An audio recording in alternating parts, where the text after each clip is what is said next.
트럼프 미국 대통령 측에서 대법원이 관세 정책을 막으면은 우리는 다른 조치를 취할 것이다 강경 발언을 내놨습니다. 이 법원이 제동을 걸더라도 무역 전쟁을 계속하겠다라는 강력한 선언인데요. 이 뉴스를 듣고 많은 분들께서 관세 폭탄이 이거 다시 터지는 거 아닌가 이에 대한 불안감이 증폭되면서 실제로 현재 암호화폐 시장 소폭 조정 중에 있습니다. 근데 표현만 봤을 때 미국 행정부랑 대법원의 힘겨루기 같겠지만 이 오늘 이야기의 핵심은 훨씬 더 깊습니다. 잘 들여다보시면요. 이번 사건 뒤에는 지금 세계 경제 질서가 어떻게 변화하고 있는지, 그리고 암호화폐 같은 새로운 금융망이 왜 부상할 수 있는지에 대한 중요한 단서들이 숨겨져 있기 때문인데요. 먼저 지금 상황을 간단하게 짚어드리자면요. 이 트럼프 측에서 작년 재집권 이후에 전 세계 수입품에 일률적으로 관세를 매기는 글로벌 관세 정책을 밀어붙였습니다. 미국과 거래하려면 10% 관세부터 각오해라 이런 식이었는데, 여기에 대해서 미국 내부 중소기업들 12개 주 정부가 대통령이 미국 의회 권한을 침해했다라면서 소송을 걸었고, 현재 그 위법성 여부를 연방 대법원이 심리하고 있다는 거. 대법원은 아직까지 결론을 내지 않았지만요. 작년 11월 공개 변론에서 상당히 회의적인 기류를 보였습니다. IEEPA라는 1977년 비상경제권한법을 관세 근거로 썼는데, 대법관들이 그 법으로 그런 관세까지 가능하냐 이렇게 의문을 표시한 거고, 여기에 대해서 트럼프 대통령이 발끈을 한 거죠. 우리가 원하는 대법원 결정이 나오지 않는다면 다른 거를 할 것이다. 이렇게 말했다는 것은 쉽게 말해서 플랜 B가 이미 준비되어 있다는 뜻입니다. 한마디로 미국 대법원이 어떤 결정을 하든지 간에 관여하지 않고 자기 할 거 하겠다는 거겠죠. 실제로 무역 대표부 측에서 만약에 대법원이 관세를 무효화한다, 그럼 다음 날부터 새로운 관세를 부과할 것이다 라고 공언했습니다. 이게 어떻게 가능하냐고요. 1974년 무역법이나 1930년 관세법 같은 이런 과거 법률을 활용하는 방안이 거론되고 있는 상황인데, 예를 들어서 1974년 무역법 122조는 미국 무역수지 적자가 있을 때 150일간 15%까지 일괄 관세를 부과할 권한을 대통령에게 주고요.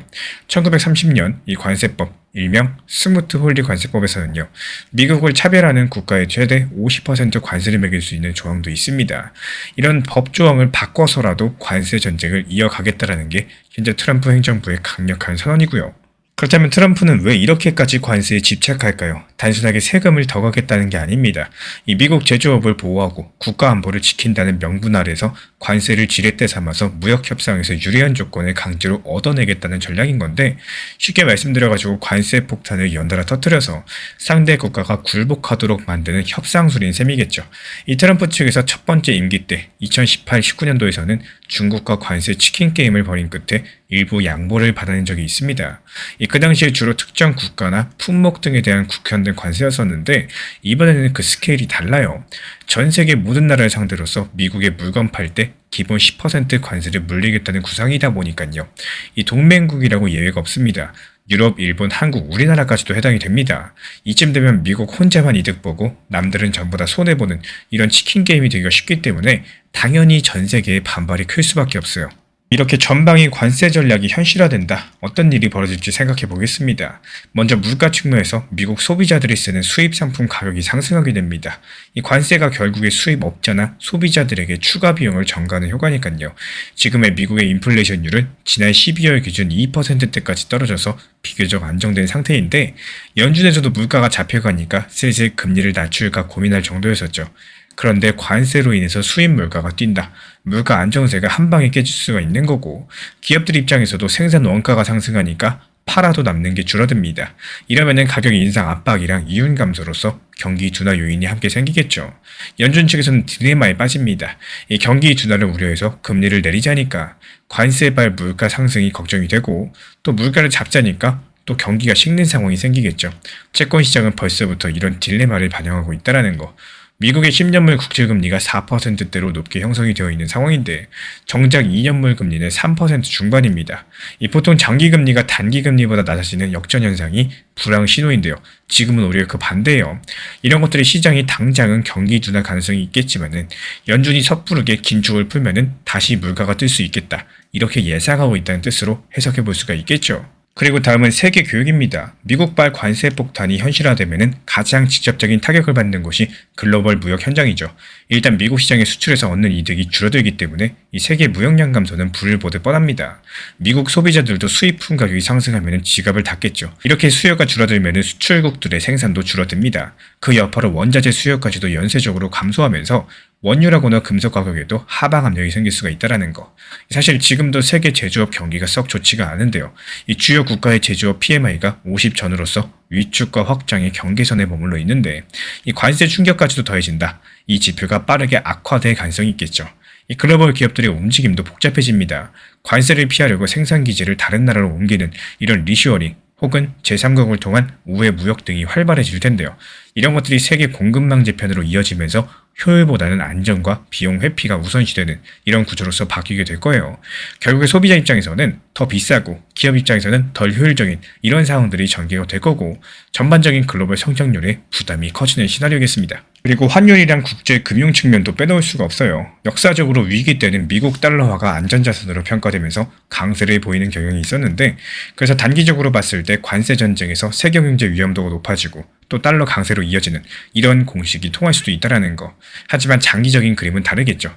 미국이 관세나 금융제재 같은 조치를 남발하면 남발할수록 또 다른 나라들은 달러 기반의 현체제에서 벗어날 유인을 더 강력하게 느낄 거라는 거. 달러를 기축통으로 쓰니까 미국 눈치 보면서 무역해야 된다. 이런 불만이 커지는 거고 이미 중국과 러시아, 중동 국가들은 미국 주도의 질서에 대한 대안을 모색하기 시작을 했습니다. 이 중국이랑 러시아 같은 경우는 자국 통화인 위안화랑 루브라 결제 비중을 크게 늘렸고요. 산유국들도 원유 거래를 달러가 아닌 위안화, 디지털 통화 등으로 다변화하려는 움직임을 보이고 있습니다. 이번 트럼프의 관세 위협이 이런 탈달러 흐름에 기름을 붓는 격이 될 수가 있다는 거. 겉으로 봤을 때 미국이 힘을 과시하는 것 같지만요.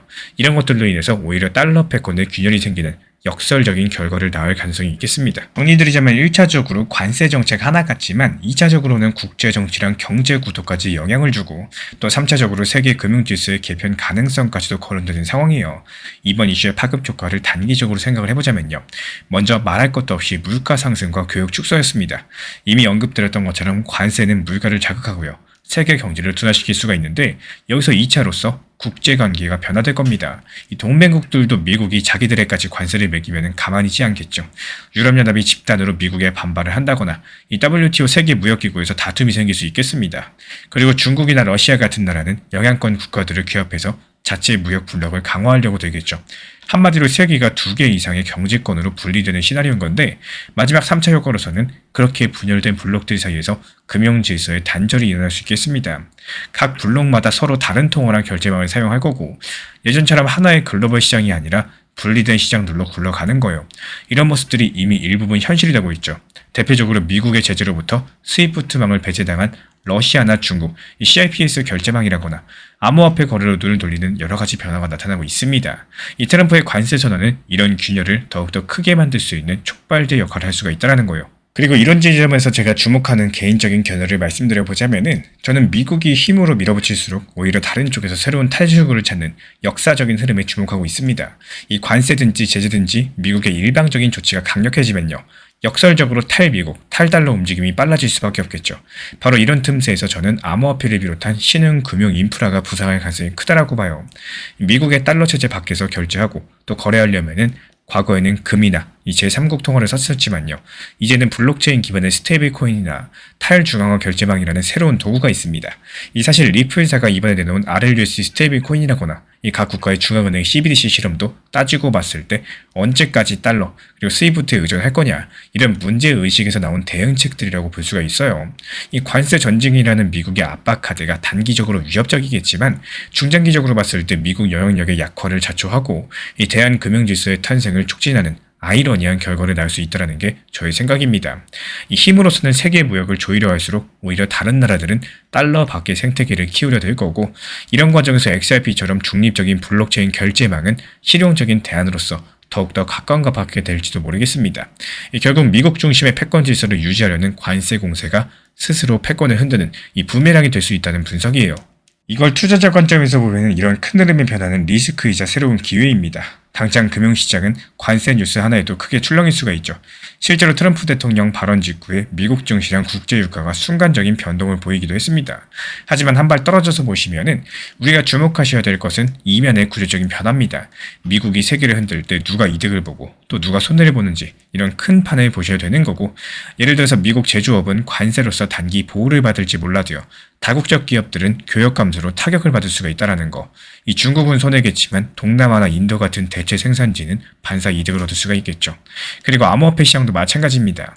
지금 당장 위험자산으로 분류되어 있어서 분위기에 휘둘리겠지만은 결국에 탈중앙화 기술의 효용성이 검증되는 방향으로서 흐르게 된다. 그러면 특정 섹터에게는 큰 기회가 올 거라는 거. 지금 당장 그래서 XRP를 매수하셔라. 이런 의미는 절대 아닙니다. 다만 어떤 변화가 필연적인가를 이해하고 있으시다면은 이 투자의 초점도 거기에 맞출 수가 있다는 거예요. 저는 개인적으로 탈달러랑 금융 분권화 흐름이 거스를 수 없는 대세의 가능성이 높다고 보기 때문에 이런 관점에서 여러 가지 자산군을 평가합니다. 이때 중요한 거는 원칙과 분산이에요. 언제나 현금과 안전자산 비중을 일정 부분 유지하면서 불확실성을 견딜 수 있는 체력을 남겨두는 거죠. 그리고 그 유망한 분야가 보이더라도 분할 매수, 분할 매도 같은 이런 기본을 지키시면서 서서히 비중을 조정하는 겁니다. 결국에 관세 전쟁이든 암호화 혁신이든 한순간에 세상이 바뀌진 않아요. 하지만 큰 방향성이 정해졌다면은 그 흐름에 올라탈 준비를 하는 거. 이게 바로 변동성 시대에 투자자가 살아남는 방법이겠습니다. 그래서 관세 정쟁의 역설적인 결과에 우리가 주목하셔야 되는 이유도 여기에 있겠죠. 야속하지만 결국에 투자 시장은 늘 우리가 가장 힘들 때 방향성을 바꾸는 곳입니다. 솔직히 말해서 투자 시장은 친절하지도 않고요. 기다려주지도 않습니다. 일주일 전까지만 해도 제 영상 채널 댓글만 봐도 코인 시장 끝났다, 리플 끝났다, 알트 전부 다 죽었다, 팔고 나갈란다, 진짜로 여러 가지 말들 가장 많이 나올 정도로 분위기가 정말 최악이었고 바닥이었습니다. 그때는 누구 하나 희망적인 이야기를 하기도 쉽지가 않은 상황이었고 묵묵하게 참고 견디시는 분들밖에 없었어요. 근데 정말 신기하게도 그런 시점이 지나고 나니까 어떻습니까? 말도 안 되는 속도로 XRP에 강력한 반등이 나왔죠. 리플만 보더라도요. 불과 2, 3일 사이에 20에서 30% 가까운 급한 반등이 나온다는 걸 봤을 때 이 시장이 왜 심리의 시장인지를 다시 한번 느끼게 되는 겁니다. 여기서 중요한 건요. 이제부터 이전 1개월, 2개월 동안 지루했고 답답했던 시장을 그냥 잊어버리면 안 된다는 겁니다. 오히려 그 구간에서 내가 버텼던 경험들, 흔들렸던 기억들, 그 판단들, 미뤘던 순간들을 전부 다 경험치로 남겨두셔야 된다는 거. 이 시장이 올라왔고 상승했다라고 해서요. 감정적으로 다시 들뜨는 게 아니라 올라갔을 때는 분할 입절을 통해서 리스크를 줄여나가시고 다시 내려왔을 때를 대비해서 현금 비중을 확보해두는 준비를 하셔야 된다는 겁니다. 그리고 이런 과정 속에서 흐름에 맞는 단기 종목을 살려보는 이런 연습을 해보는 게 진짜 중요한 대응이겠죠. 그리고 이제는 우리 신사 채널 구독자분들이시라면은 내가 과연 뭘 해야 될지, 왜 원칙 매매가 중요한지, 후회보다는 실속 챙기는 매매를 해야 되는지, 팔아야 내 돈이라는 것들을 정말로 잘 알고 계실 거라고 생각을 해요. 이 시장의 흐름과 분위기에 맞춰가지고 정말로 잘 대응을 해나가는 거. 그리고 분명한 거는 다시 찾아올 수 있는 단기 조정과 하락의 시장도 냉정하게 미리 대비를 할 줄 아셔야 된다는 거. 상승하고 반등한다고 박수만 치실 게 아니라 이 시점에서는 냉정한 판단으로서 현실적인 내 것으로 만들기에 집중하셔야 될 정확한 타이밍입니다. 제가 안내드리고 있는 리플 전용 단기 종합방에서도 안내드리고 있지만요. 특히나 알트, 단기, 단타 종목 이런 경우에는 무리한 타점으로 진입하고 욕심을 내실 게 아니라 현실적이고 안전하게 목표 타점을 통해서 팔아야 내 돈이라는 것들을 생각하고 수익 실현이 된다면은 현금 비중을 쌓아나가는 이런 전략으로서 안내를 드리고 있습니다. 욕심 내다가 못 파는 것보다는 팔아서 내 돈으로 만드는 게 가장 중요하겠죠. 리플도 마찬가지예요. 제가 안내드리는 리플 전용 정보방에서는 여러 번 안내를 드렸었지만 너무 아쉬운 게 2,000원 초중반 또 후반에서 내려오는 정말 좋은 단기 저점 분할 매수 타점이 자주 찾아오더라도 이 불안해서 더 하락할까봐 그냥 누군가가 리플 1,000원까지 떨어진다, 몇백 원까지 떨어진다 이런 무의미한 글만 보고 불안해서 추가 매수 타점을 날려버리시는 이런 분들이 많으신 것 같습니다. 이 사람의 투자 심리라는 게 내가 팔고 나면 더 떨어지기를 바라는 이런 게 바로 사람의 투자 심리입니다. 그렇다면 누군가가 리플이 하락하기를 바라고 리플 더 떨어진다, 1,000원까지 떨어진다 이렇게 댓글이나 말을 한다면은 그분은 과연 리플을 보유하고 있어서 하락하기를 바랄까요? 저는 아닐 거라고 생각을 합니다. 내가 팔았기 때문에 남들도 팔았으면 하고 내가 판 가격보다 더 떨어지기를 바라는 심리가 더 크기 때문에 오히려 부정적인 글을 올리게 되는 경우가 많다라는 거. 이 투자 시장에서 보셔야 될 것과 불필요한 것들을 어느 정도 안 볼 필요도 있다고 생각을 해요. 이 투자 시장은요. 늘 가장 비관적인 순간에 방향성을 바꾸고요. 또 가장 낙관적인 순간에 경고를 주는데 그때마다 감정으로 반응하시면은 매번 뒤늦게 쫓아가게 되는 거고 준비된 사람들은 같은 장면에서도 전혀 다른 선택을 하게 됩니다. 결국 시장을 이기는 방법은 방향성을 맞추는 게 아니라 이 반복 반복되는 흐름 속에서 내가 어떻게 준비하고 있었는지 여기에 달려있다라는 거. 이 살아남는 사람은요, 늘 그 야속함을 미리 받아들이고 있었던 사람입니다. 이 코인 시장은 하루의 오르내림만 보고 판단할 수 있는 단순한 시장이 아닙니다. 특히 XRP나 비트코인처럼 중장기 구조가 중요한 자산들은 이런 흐름을 꾸준하게 관찰하면서 지금 시장이 어느 단계에 있는지 차트랑 심리 그리고 수급을 함께 묶어서 반드시 이해하셔야지 손실을 줄일 수가 있다는 거. 그래서 제가 매일 직접 체크하는 가격 구간들, 이 시장 심리가 어디서 꺾이고 어디서 다시 살아나는지 여기에 대한 흐름들을 정리해서 드리고 있기 때문에 필요하신 분들은 현재 번호로 신청 주시면 입장 도움 드리고 있습니다. 제가 안내해드리고 있는 코인 신사 채널 멤버십 전용방에 대해서 짧게 설명드려 보도록 하겠습니다. 리플, 암호화폐 시장에 대한 중요한 이슈, 그리고 브리핑이나 시장의 흐름에 대한 전문적인 분석 내용 설명과 함께 차트상의 기술적 분석, 온체인 지표와 투자 심리에 대한 내용들을 같이 안내 도움 드리고 있고, 가장 중요한 투자 심리를 컨트롤하기 위해서 포트폴리오의 구성에 대한 노하우, 투자 심리 컨트롤에 대한 내용도 같이 안내 드리고 있습니다. 코인 신사 스터디 멤버십 가입하신 분들께서는 아래 번호 혹은 신청 링크 통해서 남겨주시면 제가 연락드리고 있고, 안내 설명과 함께 신사 채널 리플 전용 멤버십 방에도 입장 안내 설명드리고 있습니다. 리플 XRP 투자에 있어서 이제는 투트랙 전략이 반드시 필요해지고 있습니다. 무턱대고 몰빵하거나 반대로 또 손 놓고 기다리는 시대는 끝났어요. 첫 번째 트랙은 매달 분할 매수하시면서 시장이 빠지든 말든 일정 비중으로서 리플을 꾸준히 모아 나가시는 겁니다. 이거는 시간과 리스크를 분산할 수 있는 가장 효율적인 전략인 거고, 그리고 두 번째 트랙은 남은 현금 비중으로 알트코인 단타로서 굴려나갑니다. 수익이 나면은 그거를 다시 리플에 재투자하시면 되는 거고, 이게 바로 수익을 만드는 순환 매수 전략이 되실 거예요. 그런데 여기서 중요한 거는 단타 하실 때 조심하셔야 되는 거예요. 단타 매매 중독되면 끝장입니다. 이 매매 중독을 절대 조심하셔야 되는 거고, 예를 들어 가지고 시장이 과열인데도 지금 아니면 기회가 없다, 이런 조급한 생각에 RSI 지표가 이미 고점인데도 불안해서 또 들어가고 결국에 수익은커녕 손실만 쌓이게 되실 겁니다. 그래서 저희 채널 차원에서는 한 가지 원칙이 있습니다. 확률이 높은 날만 진입을 하세요. 그리고 시장 전체가 과매도 구간일 때, 비트코인 기준 RSI가 바닥을 찍을 때, 그때 알트코인 중에서 최근 거래량이 급등한 종목이 과매도의 경우 MACD, 볼린저 밴드, 이동평균선과 일목균형표 참고해서 신중하게 매수 진입 타점 들어갑니다. 그리고 그 외에는 아예 매매를 쉬는 날도 반드시 있어야지 진짜 단타인 거고, 그렇다면 이걸 어떻게 구별할 수 있는지 궁금하실 거예요. 여기서 챗 GPT가 등장을 합니다. 저희는 챗 GPT를 단순한 도구로 쓰지 않습니다. GPT한테 오늘 확률 높은 진입 타이밍이냐 이렇게 물어볼 수 있게 맞춤 프롬프트를 사용을 하는데요. 그리고 그 결과에 저의 실전 매매 노하우 30%를 덧붙여가지고 GPT 시그널을 보완합니다. 어떻게 하는지 궁금하신 분들 GPT 검색력과 활용 전략을 이용해가지고 이 두 가지를 한 방에 알려드리고 있습니다. 현재 보이시는 번호로서 리플 단타라고 문자 남겨주세요. 지금 이 영상 보신 분들에게만 오픈합니다. 그냥 GPT 쓰는 법이 아니라 투자로 연결되는 GPT 사용법 지금 바로 알려드리도록 하겠습니다.